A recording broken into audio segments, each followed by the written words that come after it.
Kami percaya kuasa firman bekerja dalam Tuhan Yesus. Kami berdoa. Haleluya.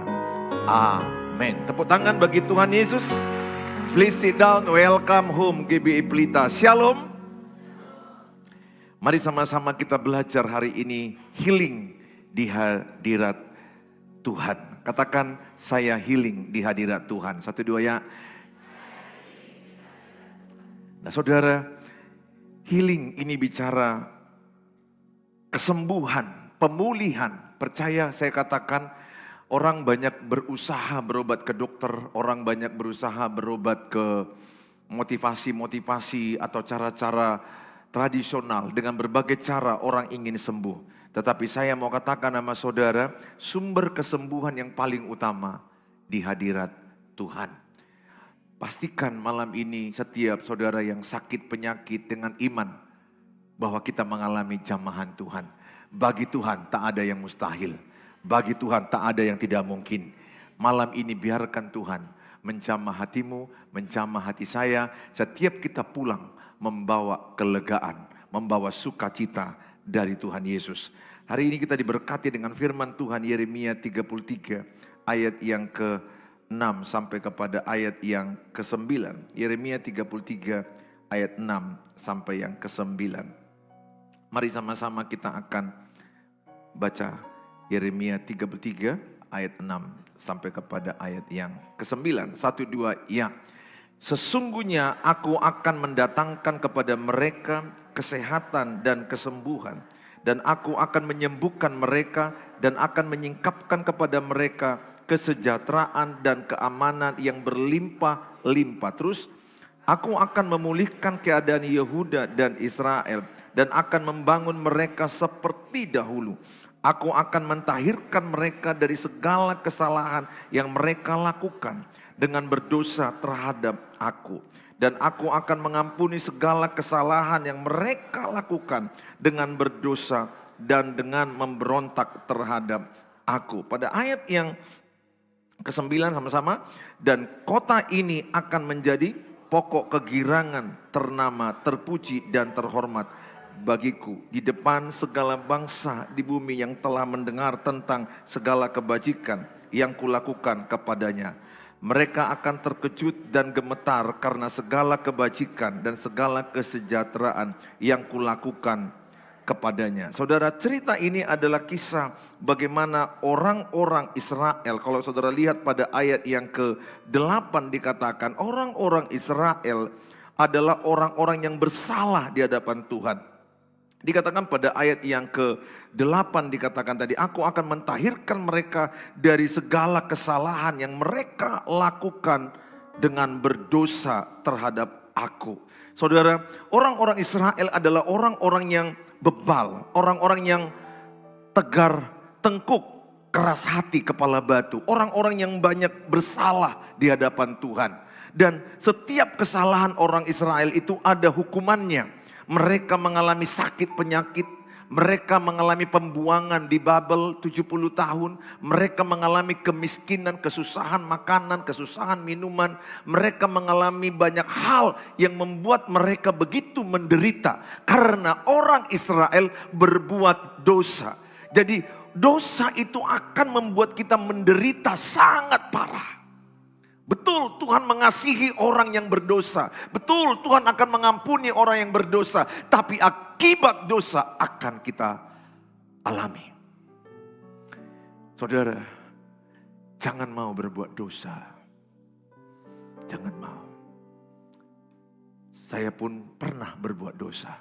Tapi kalau saya diizinkan Tuhan kembali hidup di masa lalu, saya akan berjuang tidak berbuat dosa. Jangan karena memandang Tuhan itu maha pengampun, maha pengasih, maha penyayang. Kasih karunia Tuhan menerima aku, mengampuni aku. Tapi perhatikanlah hidup orang Israel. Mereka dibuang 70 tahun. Mereka mengalami kemiskinan, kesusahan, sakit penyakit. Anak dan keturunan mereka menderita. Mengalami kutuk. Saudara, saya mengajak setiap saudara malam ini. Salah satu sebab penyakit adalah dosa. Dosa. juga yang membuat manusia makin lama hidupnya makin cepat mati. Dosa itu juga yang bisa membuat kita mengalami banyak sakit penyakit. Nggak usah jauh-jauh, sakit HIV. Akibat dosa apa? Sakit HIV AIDS. Akibat hubungan seks bebas. Hubungan seks bebas membuat banyak orang mengalami AIDS. AIDS, penyakit yang sampai sekarang tidak ada obat yang bisa mengobati dia. Hanya bisa memperpanjang umur sebentar, tapi berujung kematian. Bahkan sebelum mati, pasangannya kena AIDS. Bahkan ada yang saya tangani, anak dalam kandungannya kena AIDS. Saudara, dosa itu diampuni Tuhan.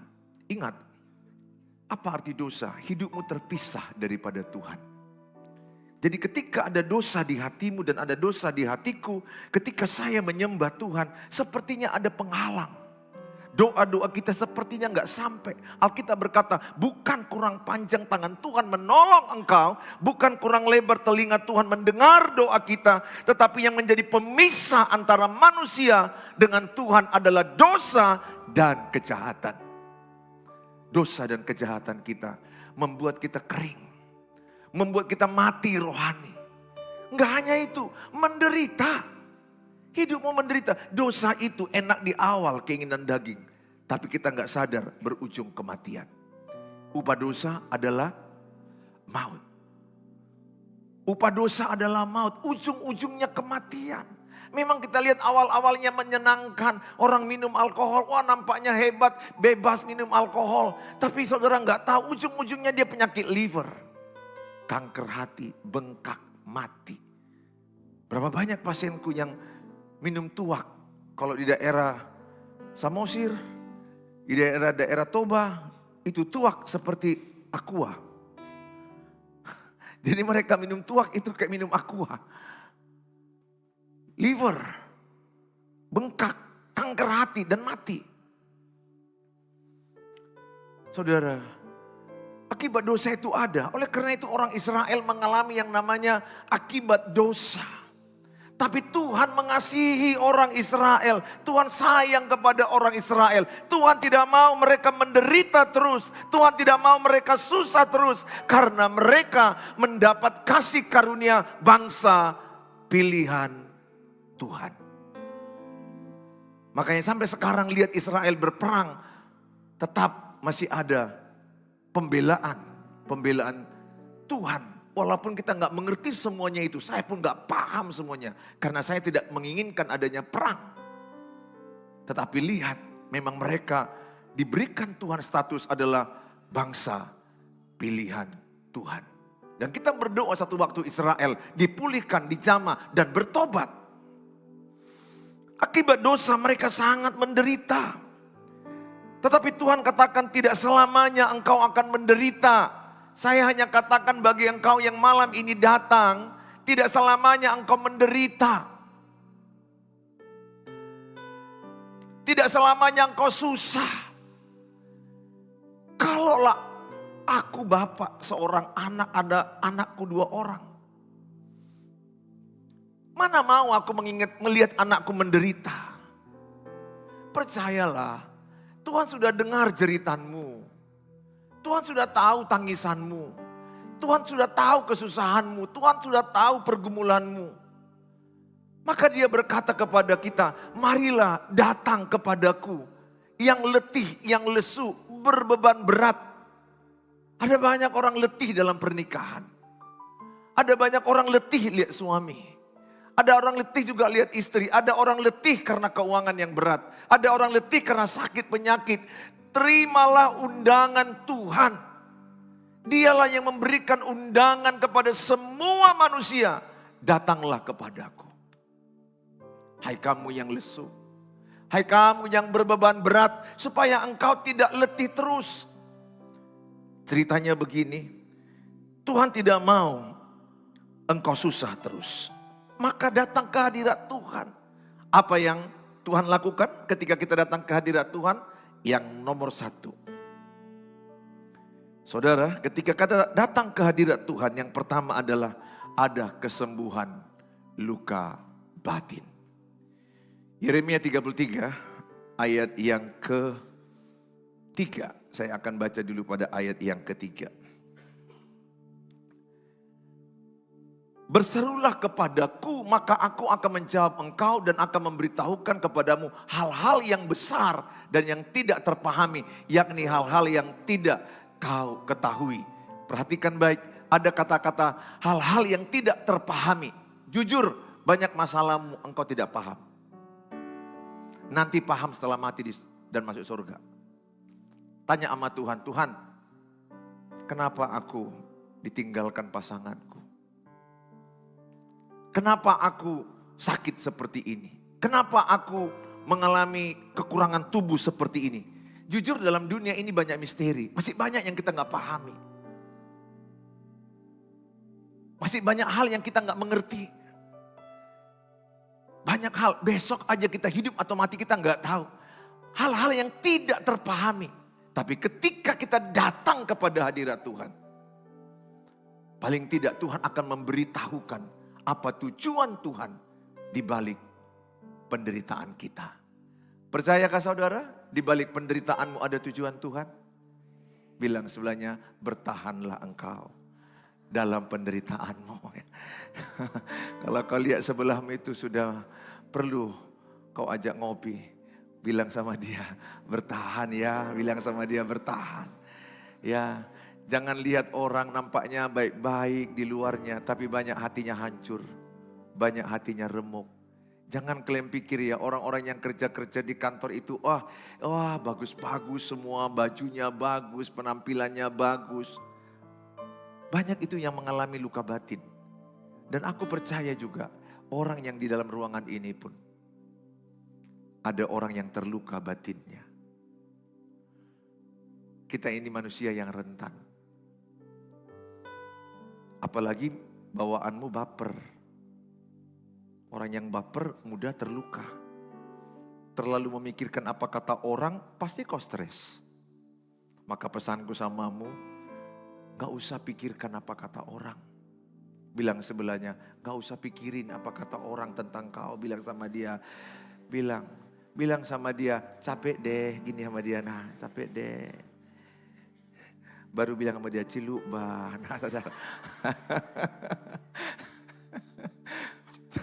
Karena kadang-kadang ada orang terlalu mikir apa kata orang tentang dia.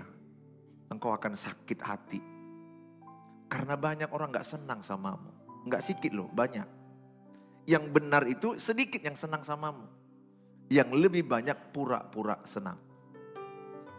Makanya Roma 12 ayat 9, kasih itu tidak berpura-pura. Ya, lebih banyak manusia berpura-pura, lebih banyak orang bertopeng. Itu kasih itu tidak berpura-pura. Jadi orang yang punya kasih Tuhan Yesus, dia tulus. Tapi di dunia ini sedikit yang tulus. Kebanyakan itu drakor, drama, topeng. Saudara yang saya kasihi, ayat yang ke-6, Yeremia 33 ayat yang ke-6. Ini doaku pada malam ini semua kita terima. Sama-sama kita baca 1, 2, ya. Sesungguhnya aku akan mendatangkan kepada mereka kesehatan dan kesembuhan. Dan aku akan menyembuhkan mereka dan menyingkapkan kepada mereka kesejahteraan dan keamanan yang berlimpah-limpah. Jadi saudara, bagaimana tadi orang Israel pada ayat yang ke-8, kita lihat tadi ayat yang ke-8, bagaimana mereka mengalami penderitaan, sakit penyakit, kesusahan. Tapi Tuhan berkata pada ayat ini dikatakan bahwa aku akan mendatangkan kesembuhan, bahwa aku akan mendatangkan pemulihan, aku akan mendatangkan kesehatan. Saya percaya sakit penyakit bukan dari Tuhan. Kemiskinan bukan dari Tuhan. Kebodohan bukan dari Tuhan. Tuhan berkata kepada kita, Yesus datang memberikan hidup berkelimpahan. Tuhan mau setiap saudara dan saya tidak mau sakit terus. Bagi engkau yang sakit, bagi engkau yang ada di YouTube, engkau berkata, dalam Tuhan Yesus aku sembuh. Oleh bilur-bilurnya aku sembuh. Oleh bilur-bilurnya aku sehat. Tuhan tidak mau engkau miskin terus. Tuhan tidak mau engkau susah terus. Karena hati yang gembira adalah obat yang manjur. Bilang sebelahnya, Tuhan senang kau tertawa. Bilang sebelahnya, bilang sebelahnya, sering-seringlah kau ketawa. Bilang, memang ku tahu dompetmu kosong, tapi ketawa jalan terus. Gak ada hubungan dompet dengan ketawa. Ketawa kan adalah ketawa, dompet-dompet. Saya begitu, ya udahlah kalau dompet kosong ketawa jalan terus. Orang yang hebat itu adalah tertawa di tengah dompet yang kosong. Maksud saya adalah Tuhan senang kalau engkau ketawa, senyum. Saya percaya di hadirat Tuhan ada kuasa Tuhan. Amin. Bagi Tuhan tak ada yang mustahil. Bagi Tuhan tak ada yang mustahil. Bagi Tuhan tak ada yang tak mungkin. Mujizatnya disediakan bagiku. Ku diangkat dan dipulihkannya. Bagi Tuhan, bagi Tuhan tak ada yang mustahil. Bagi Tuhan tak ada yang tak mungkin. Mujizatnya disediakan bagiku.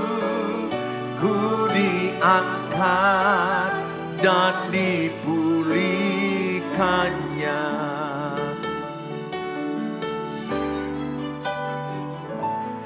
Ku yakin saat kau berfirman,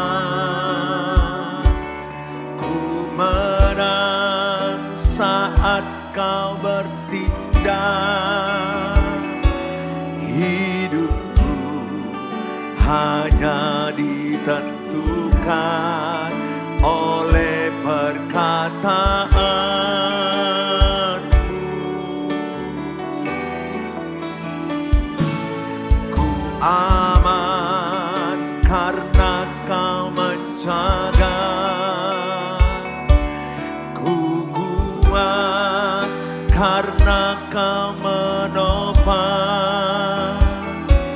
Hidupku hanya ditentukan oleh kuasa-Mu. Mari angkat tangan, katakan. Bagi Tuhan tak ada yang mustahil. Bagi Tuhan tak ada yang tak mungkin. Mujizatnya disediakan bagiku. Ku diangkat dan sekali lagi katakan, bagi Tuhan, bagi Tuhan tak ada yang mustahil.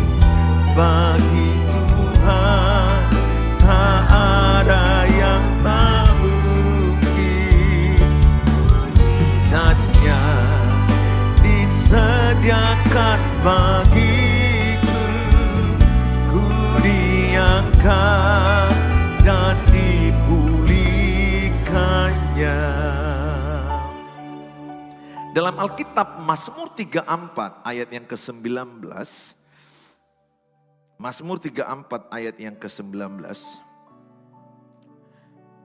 Tuhan itu dekat kepada orang-orang yang patah hati. Dan ia menyelamatkan orang-orang yang remuk jiwanya. Jadi Tuhan itu sangat dekat kepada kita ketika kita datang kepada Tuhan, remuk jiwa kita. Remuk jiwa kita. Saya pernah gambarkan jiwa kita itu seperti ini. Saat kita lahir jiwa kita itu, hati kita itu putih, bersih, rapi seperti ini. Tapi peristiwa demi peristiwa, sejak dalam masa kandungan ada penolakan kadang-kadang oleh orang tua yang gak menginginkan anak, hancur hatinya. Masuk masa kecil dibanding-bandingkan, remuk jiwanya. Masuk masa remaja, SD, SMP, SMA dibully, remuk jiwanya. Kemudian dia berpacaran, ditinggalkan tanpa alasan. Remuk jiwanya. Masuk dia ke dalam pernikahan. Lebih remuk, lebih remuk, lebih remuk. Banyak orang sekarang begini jiwanya remuk. Makanya kalau saudara lihat orang yang sikit-sikit tersinggung, itu jiwanya remuk. Kalau saudara lihat sikit-sikit orang marah, meledak, itu jiwanya hancur, stres, depresi. Kalau saudara lihat teman saudara tiba-tiba bawaannya diam aja. Yang biasanya ceria, tapi setelah menikah, kenapa kau, Linda? Gak apa-apa. Gini aja bawaannya. Ada, bener. Waktu masa gadis, dia selalu happy. Hey. Masuk pernikahan. Remuk jiwanya, betul. Mukanya gak terurus lagi. Anak 3, 1 sangkut di tiang listrik, 1 di bak mandi tenggelam, 1 digigit anjing. Susah, mertuanya menghina dia.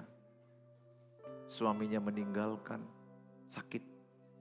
Sakit loh dalam pernikahan. Kalau engkau pernah dikhianati waktu pacaran, jauh lebih sakit saat menikah. Makanya anak-anakku, anak gadis tetap jaga dengan siapa kau berteman. Lebih baguslah kau pilih seorang laki-laki yang mukanya itu gak jelas, tapi hatinya jelas kepada Tuhan, takut akan Tuhan.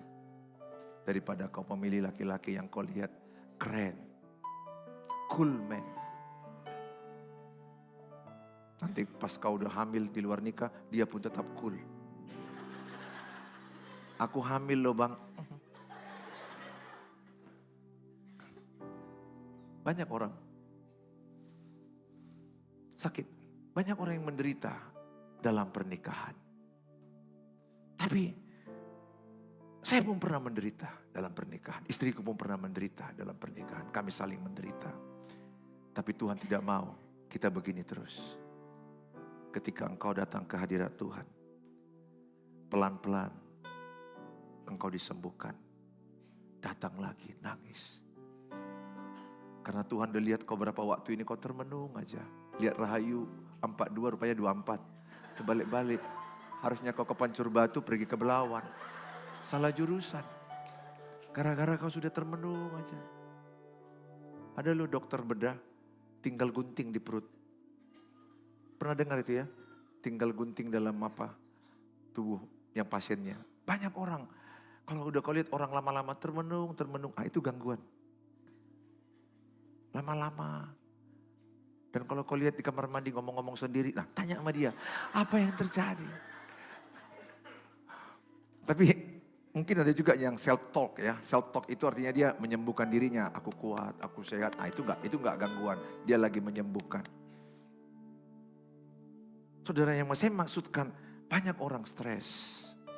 Banyak orang menderita. Tidak ada orang yang tidak pernah tersakiti. Jujurnya engkau banyak melewati sakit hati. Nggak usahlah kau terlalu jaim. Kita ini banyak melewati sakit hati. Kita ini nggak robot. Kita ini bukan patung.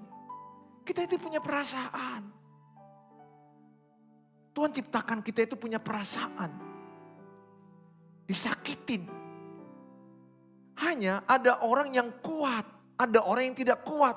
Ada orang yang kuat, dia datang ke Tuhan, dia bertahan dalam penderitaan, dia bertahan dalam pernikahan yang sulit, dia bertahan walaupun ditinggalkan, dia bertahan walaupun banyak kehancuran keuangan, usaha, dia bertahan walaupun dia banyak menggosip dia, memfitnah dia, termasuk mertua eda-edanya menggosip, memfitnah dia.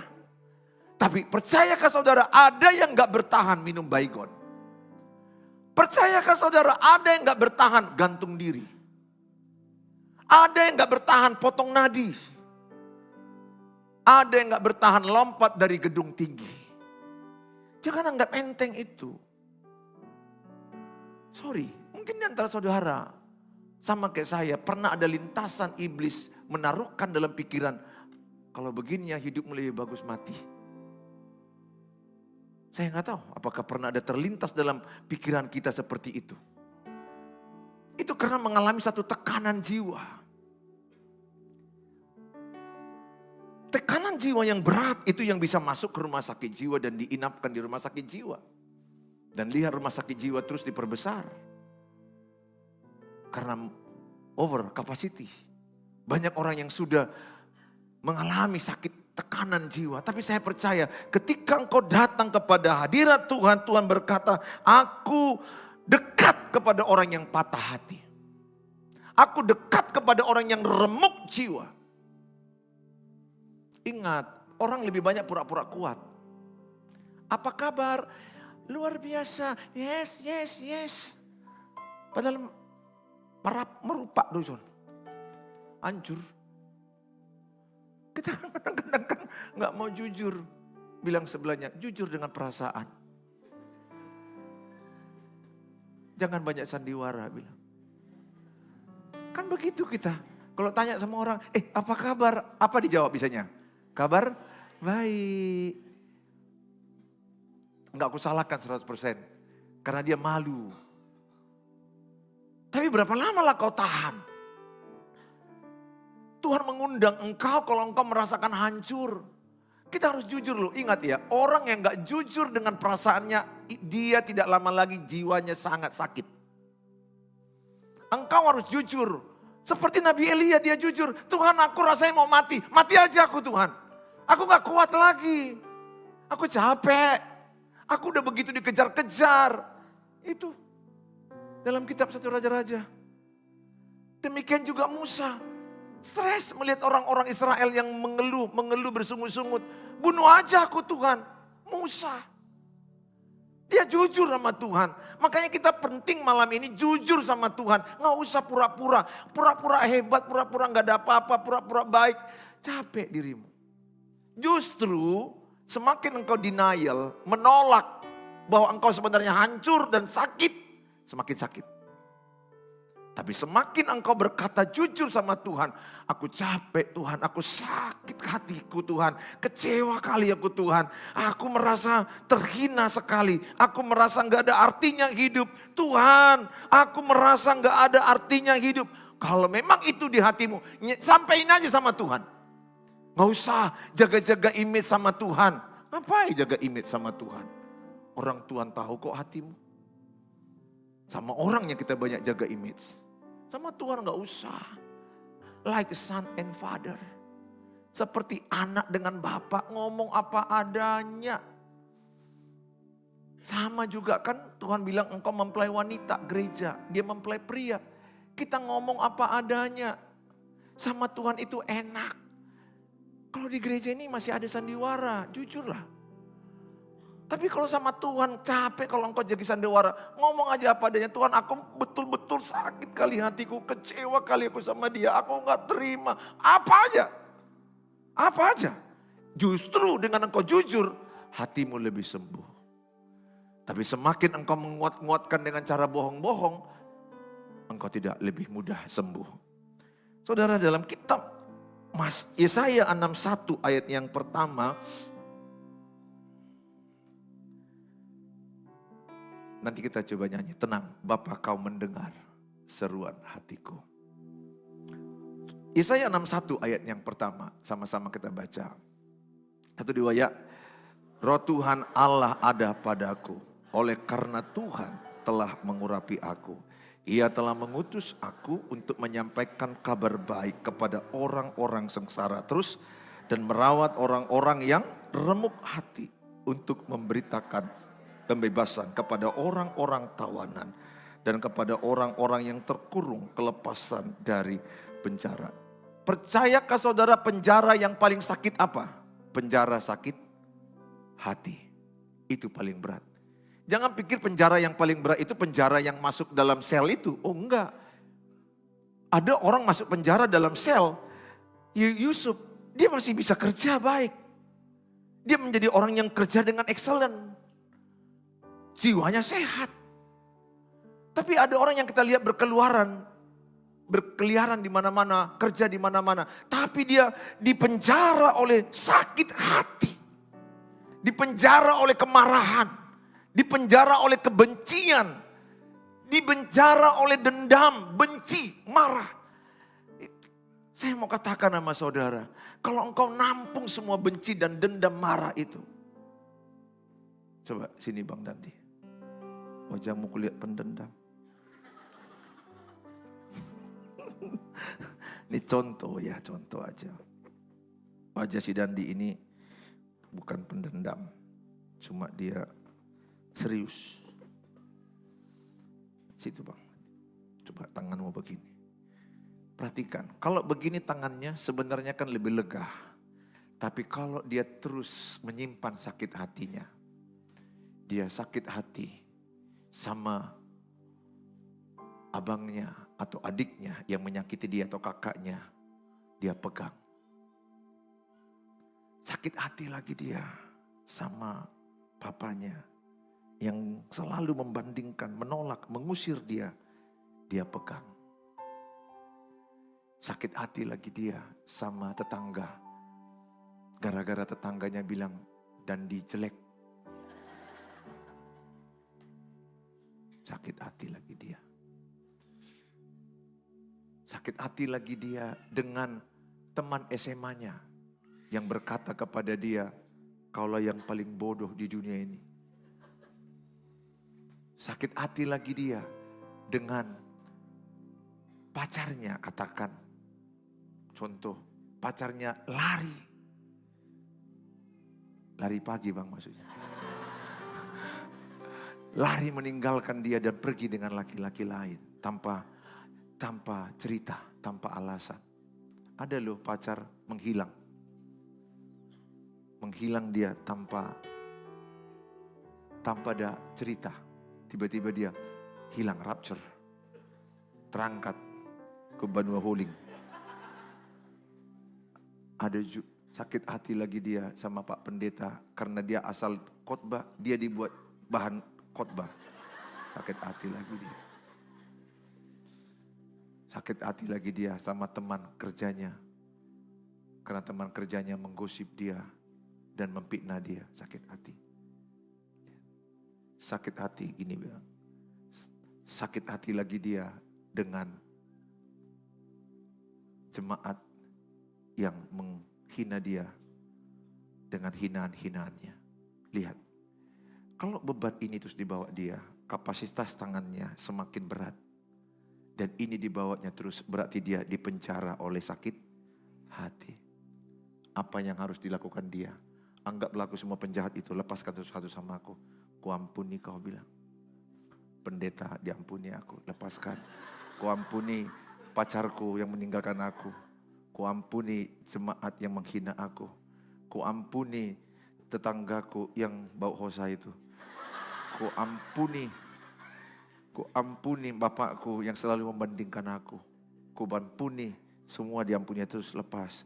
Kuampuni guruku yang bilang aku tolol, bodoh, cacingan. Kuampuni semua orang-orang yang menghina aku. Silakan tepuk tangan bagi Tuhan Yesus. Maka dia akan lega. Dia tadi berat begini berat. Karena dibawa-bawanya sakit hatinya. Dibawanya kemana-mana terus. Dia dipenjara oleh sakit hati. Penjara yang paling sakit adalah namanya penjara sakit hati. Maka Tuhan bilang jagalah hatimu dengan segala kewaspadaan. Karena dari situ terpancar kehidupan. Jaga hatimu. Nah saudara yang saya kasihi, Tuhan mau menyembuhkan engkau, melepaskan engkau, membebaskan engkau dari penjara sakit hati. Yang kedua, di hadirat Tuhan ada pemulihan tubuh dan pemulihan roh. Yeremia 33 ayat yang ke-7 dikatakan saudara. Aku akan memulihkan keadaan Yehuda dan Israel dan akan membangun mereka seperti dahulu. Jadi Tuhan mau memulihkan Israel, bukan hanya menyembuhkan hatinya yang terluka, bukan hanya menyehatkan tubuh mereka, tapi Tuhan berkata memulihkan Israel, Yehuda, keekonominya, keadaan kemakmuran, seluruh kesentosaan dipulihkan. Percaya saya katakan, kalau engkau sakit hati, jauh rezeki daripadamu. Dan kalau engkau sakit hati, engkau akan mudah sakit fisik. Ada namanya psikosomatik, artinya adalah psikis, jiwamu yang sakit, asam lambungmu naik. Jiwamu yang sakit, lihat beberapa di antara saudara asam lambung. Kayaknya sejenis semua di sini penyakit-penyakit asam lambung. Rata-rata jujur aja kita, orang yang penyakit asam lambung berasal dari pikiran, termasuk saya. Semakin banyak pikiran kita, asam lambung makin naik.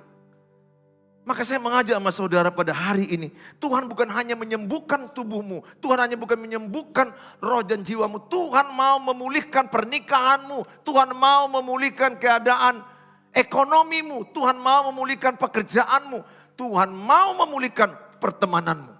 Percaya ketika datang kepada Tuhan, Tuhan memberkatimu di luar cara pikirmu. Bagaimana Tuhan menyembuhkanmu, kita nggak bisa mengerti cara Tuhan. Kalau aku ingat dulu 5 tahun yang lalu, 2020 awal. Sepengetahuanku rasanya aku mati di situ. 2020 awal itu di mana COVID Delta itu. Saya sakit dan masuk rumah sakit, perasaanku sudah dekat dengan kematian. Kok bisa aku masih hidup sampai sekarang, bahkan sehat. Bahkan kelewat sehat karena jadi begini perutku. Bukan sehat ini ya, ini sakit ini. Harusnya dikempeskan. Tapi gak bisa dikempeskan di hadirat Tuhan. Gak bisa, saya bilang Tuhan tolong kempeskan dia. Ya, olahragalah kau kata malaikat. Jaga makanan. Ada usaha kita, ada juga pekerjaan Tuhan. Tapi saya maksudkan adalah seharusnya. Siapa yang pernah di antara saudara pernah sakit rasanya seperti mau mati waktu itu. Coba angkat tangan dulu. Yang pernah lewat masa lalunya. Sakit sepertinya, mati dong Tiki. Kayaknya matinya aku waktu itu. Coba yang pernah. Waktu sakit rasanya harusnya mati aku waktu itu tapi masih hidup. Nah bilang sebelahnya, itu adalah kasih karunia Tuhan. Amin. Ya. Dan Tuhan masih gak tahu lah aku tuh yang pas tadi angkat tangan itu tahun berapa lah itu kejadian. Ada yang 5 tahun lalu, ada yang 7 tahun lalu, ada 20 tahun yang lalu. Gak tahu saya. Tapi yang pasti kalau engkau masih hidup, itu karena Tuhan campur tangan. Dan aku percaya Tuhan juga akan pulihkan hidupmu. Tuhan akan pulihkan keluargamu, ekonomimu, kesehatanmu, tubuhmu. Dan Tuhan angkat ketakutanmu. Tuhan angkat kecemasanmu. Sehingga engkau gak takut lagi dengan masa depan. Karena engkau percaya masa depan yang penuh harapan Tuhan sediakan. Masa depan yang indah Tuhan sediakan kepadamu. Engkau gak takut, engkau menjalani hidup dengan iman. Engkau menjalani hidup dengan benar. Itu bagian kita, bagian Tuhan memberkati kita. Tuhan memberkati orang yang hidupnya benar. Benar oleh darah Yesus, benar dalam jalan Tuhan. Saudara, saya ajak setiap saudara hari ini alami hadirat Tuhan. Yang berikutnya dikatakan dalam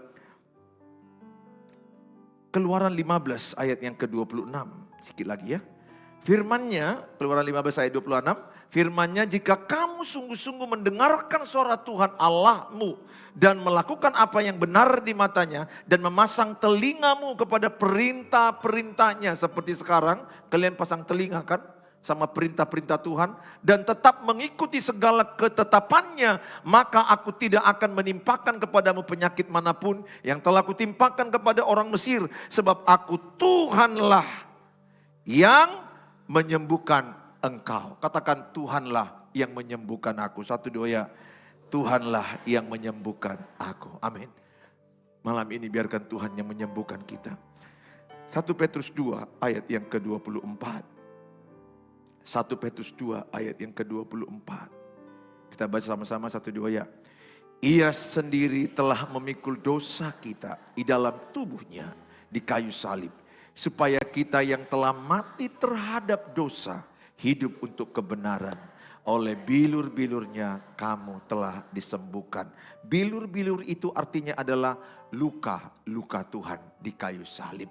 Oleh luka-luka Tuhan di kayu salib. Dia yang terluka di kayu salib, kita yang disembuhkan.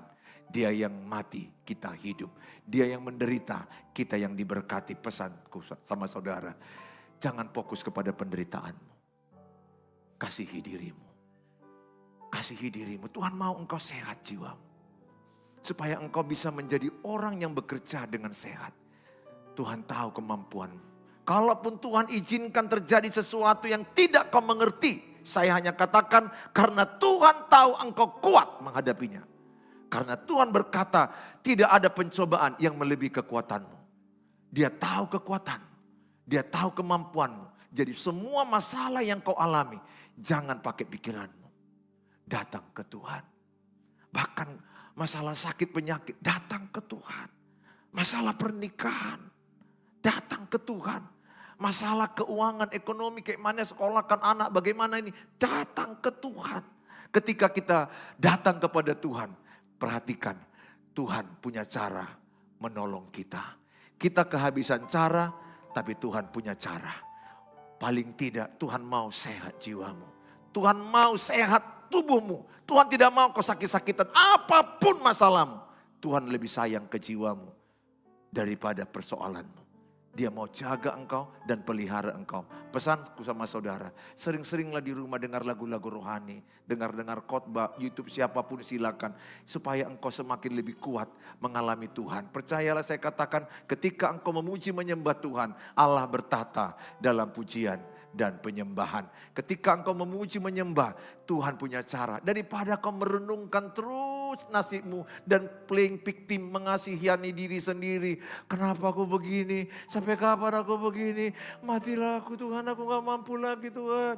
Pergogo ya Tuhan. Masih lumayan kok dibilang pergogo ya Tuhan, kuatkan aku. Tapi sudah ada yang bilang Tuhan, cabut mausaku Tuhan. Pamati mau Tuhan. Ya, ada orang bilang gitu, matikan aku Tuhan. Betul, Elia begitu. Musa begitu. Pasienku juga pernah begitu. Ibu-ibu janda. Dia datang sama aku ke klinik, tiba-tiba dia bilang, dokter, suntik mati aku, suntik mati aku. Aku bilang, di mana ada klinik suntik mati bu? Nggak tahan lagi aku dokter. Kenapa bu? Menantuku kuntilanak dokter, menantuku dokter. Rupanya dia serumah dengan menantunya. Berat loh, mertua perempuan dengan menantu perempuan serumah. Itu mujizat itu nyata lah itu kalau enggak. Rata-rata yang kujumpai minta suntik mati. Matilah dokter. Kenapa? Menantuku. Menantunya juga minggu depannya berobat. Matikan aku dokter. Kenapa?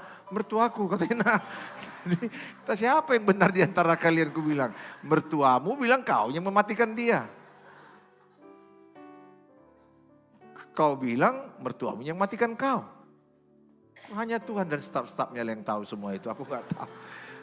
Tapi begitulah yang saya jumpai. Ada orang saking tertekan jiwanya minta mati. Itu gak bohong, saya sering jumpai itu. Mungkin engkau pernah dengar juga kalimat itu. Enggak tahan lagi aku. Bisa gila aku. Jangan gila kau. Gereja ini masih butuh hidupmu. Kalau gila kau kayak mantri tamu jemaat. Betul gak bisa. Nggak usah lah gila. Ayub 3 ayat 25 bilang. Ayub 3 ayat 25. Apa yang kutakutkan, apa yang kucemaskan itu yang terjadi padaku. Jangan kau bilang-bilang mati aku. Nanti gak lama kau mati. Gila aku, gak lama kau gila. Harus berkata, Tuhan aku gak mengerti kenapa ini terjadi.